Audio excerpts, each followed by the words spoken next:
I've lived in the same crumbling apartment building for what feels like forever. Every hallway reeks of stale cigarette smoke, and no matter how much I clean, the mold always finds its way back into the corners of my unit. The elevator breaks down more often than it works, forcing the few of us who still live here to take the stairs, which are locked and always filthy. It's a place that feels forgotten by the city, much like the people inside it. But for me, it's home, if you can call it that. I don't have much of a choice. Working irregular shifts leaves me with little time or energy to think about moving, and even if I did, where would I go? Most of the time, I don't even know who my neighbors are. People come and go, some of them drug addicts who scream and slam their doors in the middle of the night, others just as quiet and lonely as I am. I rarely interact with anyone. I guess I've gotten used to the solitude. But that all changed the day I met Viktor. It was late afternoon, and I had just finished one of my longest shifts in weeks. I was carrying my groceries up to my apartment, exhausted, when I heard someone walking behind me. I glanced over my shoulder and saw him for the first time. Viktor, tall with gray hair that looked almost silver in the dim light of the lobby. His presence filled the space in a way that made me uncomfortable. He had an air about him, something imposing and cold. I didn't know what to make of him. I tried to hurry my pace, but my foot caught on a crack in the floor, and before I knew it, I was falling, groceries spilling out across the floor. I expected to hit the ground hard, but instead, I felt a firm grip on my arm. Viktor had caught me. He pulled me back to my feet like I weighed nothing at all. "Careful," he said in a deep, almost growling voice. His accent was thick, maybe Russian, though I couldn't be sure. I stammered out a thank you, embarrassed, and began to gather my scattered groceries. To my surprise, Viktor knelt down and started helping me. We worked in silence, but the awkwardness of the situation hung heavily in the air. Once the groceries were back in the bags, Viktor stood up and handed them to me without a word. I thanked him again, feeling like I owed him more than just a quick thanks, but he simply nodded and turned away, heading toward the stairs. As he walked away, I couldn't help but notice how quietly he moved for such a large man. It was unsettling in a way I couldn't quite explain. The next time I saw Viktor, it was even stranger. A few days had passed, and I was coming home from another late shift when I noticed him standing outside his apartment, the door wide open. He was holding a hammer, and the walls of his place were covered in plastic sheets, like something out of a crime scene. There were splashes of dark stains near the baseboards that I tried not to think too much about. As I passed by, he looked up at me and called out my name, which I didn't even remember telling him. "I need your schedule," he said, not bothering with pleasantries. I froze, unsure of what he meant. My schedule? Why would he need to know that? I asked him as much, my voice shakier than I'd intended, but Viktor didn't seem to notice or care. "I work during the day. Renovations. Loud," he explained, his voice as cold and direct as ever. "Tell me when you're gone, so I do work then." I didn't know what to say. The way he asked, it wasn't a request.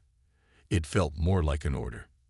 And as strange as it was, I found myself nodding, agreeing without even thinking it through. The truth was, I was too nervous to say no. Something about Viktor made me uneasy, like there was something lurking just beneath the surface that I couldn't quite see. But I told myself that he was just being considerate, that he didn't want to disturb me with his renovations. Still, when I looked into his apartment again, I couldn't shake the feeling that there was something more going on. After that, I started seeing Viktor more often. He would pass me in the hallway, always with that same quiet, imposing presence. Sometimes he would be carrying pieces of wood, long planks or small blocks, though I never saw him actually working on anything. Other times, he would simply nod as we crossed paths, saying nothing but watching me with those dark, unreadable eyes. I tried to keep my distance, but something about him fascinated me. I couldn't help but wonder about his life, why he lived in a place like this, why he had chosen to help me that day in the lobby. He seemed out of place here, too clean, too sharp for a building like ours. I wondered if he had secrets. Maybe he was hiding from something or someone. But then, weren't we all? Despite my curiosity, I never asked him about his life. It was easier not to. Viktor wasn't the kind of person you questioned. He was the kind of person you stayed on the good side of, and I was determined to do just that. So, I gave him my schedule like he'd asked, and for the next few weeks, I hardly heard a sound from his apartment. But every time I passed his door, I could feel him watching. Even when he wasn't there, it felt like his presence lingered, a shadow that stretched down the hallway, wrapping around me and pulling me in. And though I hated to admit it, part of me didn't mind. It was a quiet night, one of the rare ones where the building seemed to settle into an uneasy stillness. The usual noises, the thudding of footsteps in the hallways, the creaking of pipes, and the occasional shouting match from one of the apartments below, had all but faded into the background. I was at home, half asleep on the couch after another long shift, trying to make something quick to eat before collapsing into bed. I don't even remember what I was cooking, just that I was distracted, tired, and careless. The knife slipped, cutting deep into my hand. At first, I didn't even feel it, but when I looked down and saw the blood pooling on the counter, panic set in. It wasn't a small cut. It was bad, worse than I could handle on my own. I grabbed a towel and wrapped it around my hand, but the blood soaked through almost immediately. I stumbled toward the door, thinking I'd go to the hospital, but as soon as I reached for the knob, dizziness hit me like a wave. The room spun, and the next thing I knew, I was slumped on the floor, too weak to get up.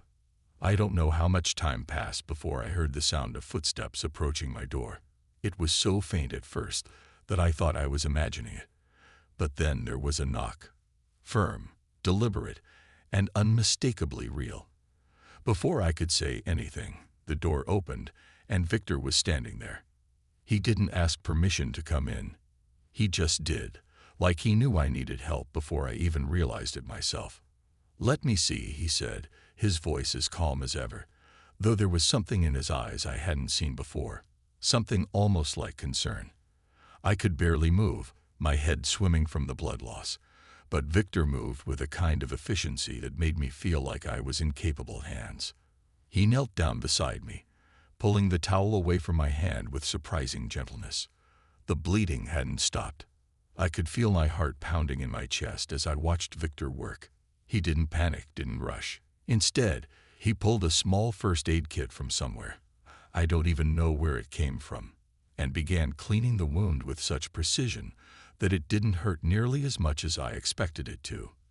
His hands were steady, confident, like he'd done this 1,000 times before. But Viktor wasn't a doctor. How did he know what to do? "Stay still," he murmured, though I didn't need to be told. I could hardly move if I wanted to. I could feel my consciousness slipping in and out, the edges of my vision darkening. But I watched him work, fascinated and terrified at the same time. Who was this man? Why did he know exactly how to help me, like he'd been waiting for something like this to happen? When he was satisfied that the bleeding had slowed, Viktor stood up and took out his phone. "I know someone who can help," he said, more to himself than to me, and dialed a number I didn't recognize. I couldn't make out what he was saying, but within minutes there was another knock at the door. Viktor opened it to reveal a man I had never seen before, and yet something about him felt wrong. His name was Dr. Grayson, Viktor explained, but he looked like he had walked straight out of a history book. Dr. Grayson was tall and gaunt, his clothes strangely old-fashioned, as if he belonged in the 19th century rather than the present day. His face was pale and severe, framed by neatly combed hair that seemed too perfect.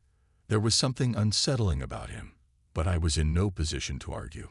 He stepped into my apartment, carrying a leather medical bag, and without a word of introduction, he began examining my hand.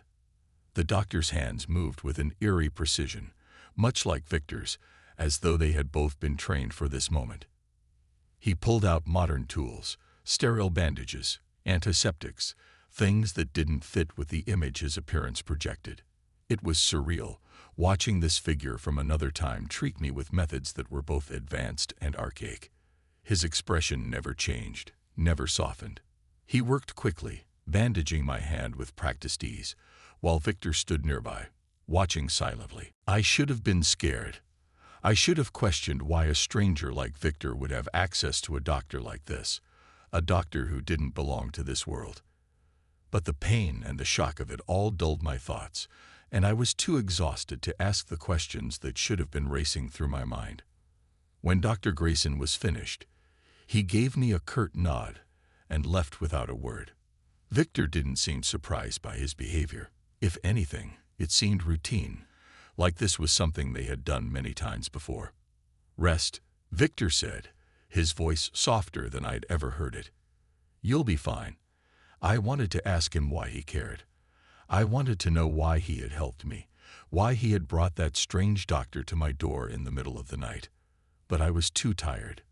My hand throbbed, but the bleeding had stopped, and I could feel sleep pulling at me, heavy and irresistible. Viktor stayed for a few minutes longer, watching me with those unreadable eyes. Then, without another word, he left, closing the door behind him with a quiet click. I lay there on the couch for what felt like hours, drifting in and out of consciousness, trying to make sense of what had just happened. Nothing about the night made sense. Viktor's sudden appearance, the strange doctor, the way they both knew exactly what to do, like this was some kind of routine. And yet, I felt safe. As strange as it was, as unsettling as Viktor had always been, I couldn't deny that he had saved me. In the days that followed, Viktor continued to check in on me, but he never mentioned that night again. It was as if it had never happened. He brought me food a few times, simple meals that I didn't have the energy to refuse, and once he even carved another small wooden dog for me. I didn't ask why. I didn't ask about the doctor or how Viktor knew what to do. I let it all fade into the background, convincing myself that it didn't matter. But deep down, I knew there was something more to Viktor than I could understand. Something dark, something dangerous. And though I tried to push it out of my mind, the memory of his hands, so calm and capable as they cleaned my wound, stayed with me. It was a kindness, yes, but it was also something else. A glimpse into a world I wasn't sure I wanted to see. It had been a couple of weeks since the incident with my hand, and things had mostly returned to normal. Well, as normal as things could be when you lived next door to someone like Viktor. He kept to himself more than usual, and though I still felt the weight of his presence in the building, we barely spoke beyond the occasional nod in passing. I tried to focus on work and keep my head down, but every time I thought about that night, the calm way he had handled everything, the strange doctor, something gnawed at me. I couldn't shake the feeling that there was more to Viktor than I wanted to admit. It was late again, and I had just come back from one of my shifts. The building was quiet, more so than usual, which set me on edge. I was halfway to my door when I heard it, something faint, almost like a low groan, coming from Viktor's apartment. At first, I thought it was my imagination, just the old walls creaking or someone's TV muffled through the thin floors. But then I heard it again, this time clearer, sharper, a voice, but not Viktor's. I hesitated in front of my door, keys in hand, wondering if I should just walk away. I wanted to ignore it, to pretend that nothing was wrong. But my curiosity got the better of me. I found myself edging closer to Viktor's apartment, my heart pounding in my chest. The door was closed, but the sounds were unmistakable now. A low, terrified whimper, followed by the heavy thud of something being dragged across the floor. I couldn't help but think of the plastic sheets I'd seen in his apartment before, the dark stains near the baseboards. My stomach churned, but I didn't turn back. Before I could talk myself out of it, I knocked lightly on the door. No answer. I knocked again, harder this time, but still nothing. The sounds had stopped abruptly, leaving an eerie silence in their place. My skin prickled, and for a moment I considered leaving. Maybe this was something I shouldn't be involved in. Maybe I didn't want to know what was happening behind that door, but something in me pushed forward. I reached for the doorknob, half expecting it to be locked, but it wasn't. It turned easily in my hand, and the door creaked open just enough for me to peer inside. What I saw froze me in place. The apartment was dimly lit, with the same plastic sheets covering the floors, only now they were streaked with fresh blood. In the middle of the room stood Viktor, his back to me, holding a man by the throat. The man was struggling weakly, his hands bound behind his back, his face pale and slick with sweat.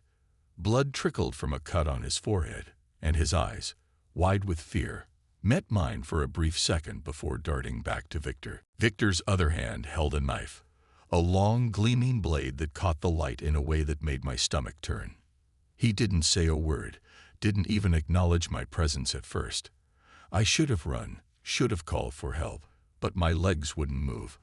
I was rooted to the spot, my breath caught in my throat as I watched the scene unfold in slow, agonizing detail. And then Viktor turned.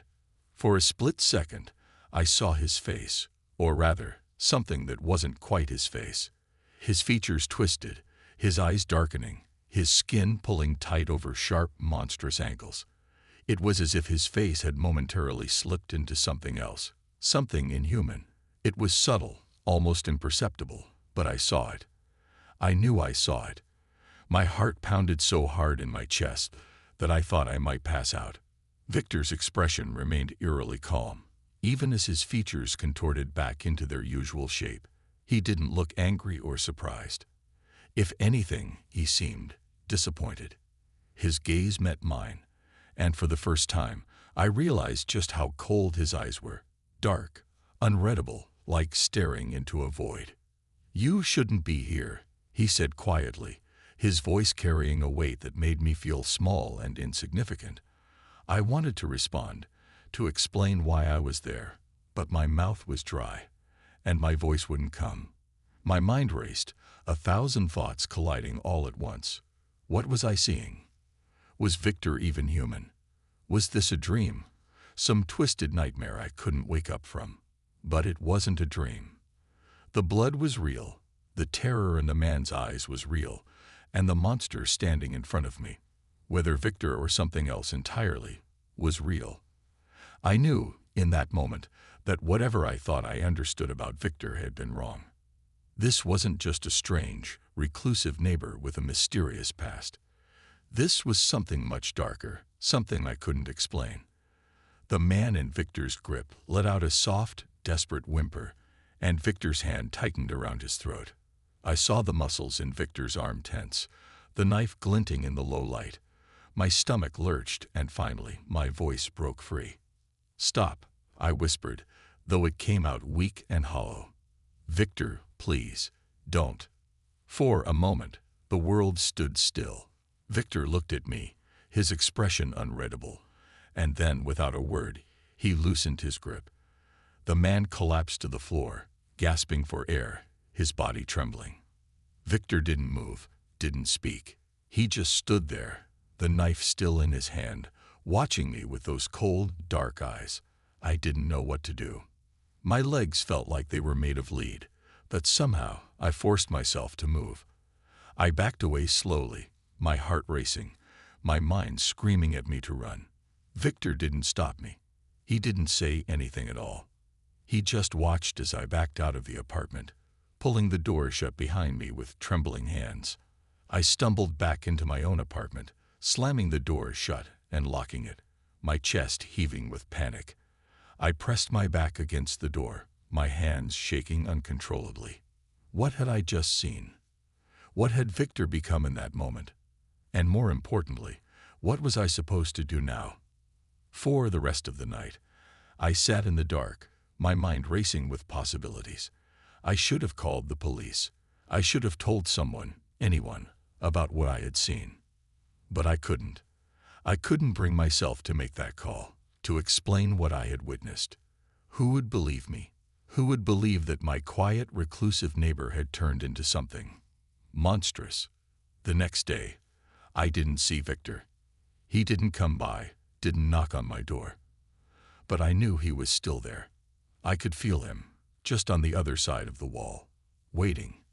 And I knew, deep down, that whatever bond had formed between us was no longer something I could walk away from. I was trapped. I didn't sleep that night. How could I, after what I had seen? The moment Viktor's face twisted into something inhuman played over and over again in my mind. Every time I closed my eyes, I saw it, the shift in his features, the cold, calculating expression as he held that man's life in his hands. I could hear the soft whimper of the man begging for mercy, feel the terror that had gripped me as I stood frozen in that doorway. And yet, despite the horror of it all, a part of me couldn't stop thinking about the look Viktor gave me, the way he let the man go when I asked him to stop. I didn't leave my apartment for 2 days. I didn't eat much, didn't sleep. I just sat there, trying to make sense of it all. What was Viktor? Was he even human? I didn't have answers, and the more I thought about it, the more confused I became. But one thing was clear: Viktor had saved me. Twice now. Once when I cut my hand, and once when he could have easily killed me, but chose not to. He had let me live, just like he had let that man live. Why? The more I thought about it, the less afraid I felt. Maybe I should have been terrified, but I wasn't. Instead, I was curious. What made Viktor spare me? What was his real nature? I couldn't shake the feeling that there was more to this story than I understood. And despite the danger, despite everything I had seen, I wanted to understand. More than that, I needed to. On the 3rd day, there was a knock at my door. My heart skipped a beat, and I knew it was him. I stood there, frozen, my hand hovering over the knob for what felt like an eternity. Part of me wanted to ignore it, to pretend I wasn't home, but I knew I couldn't do that forever. Eventually, I opened the door, my breath catching in my throat as I saw Viktor standing there, his expression as calm and unreadable as ever. He didn't say anything at first, just held out a small plate of food, some kind of soup, steaming and fragrant. I stared at it for a moment, too stunned to respond, but eventually I took it from him, my hands shaking slightly. Viktor nodded once, then turned to leave, but before he could step away, I found myself speaking. Why? My voice was hoarse, barely more than a whisper, but it stopped him in his tracks. He turned back to face me, his eyes dark and empty, as though he were waiting for me to say more. Why did you? Let me see that. Why didn't you stop me?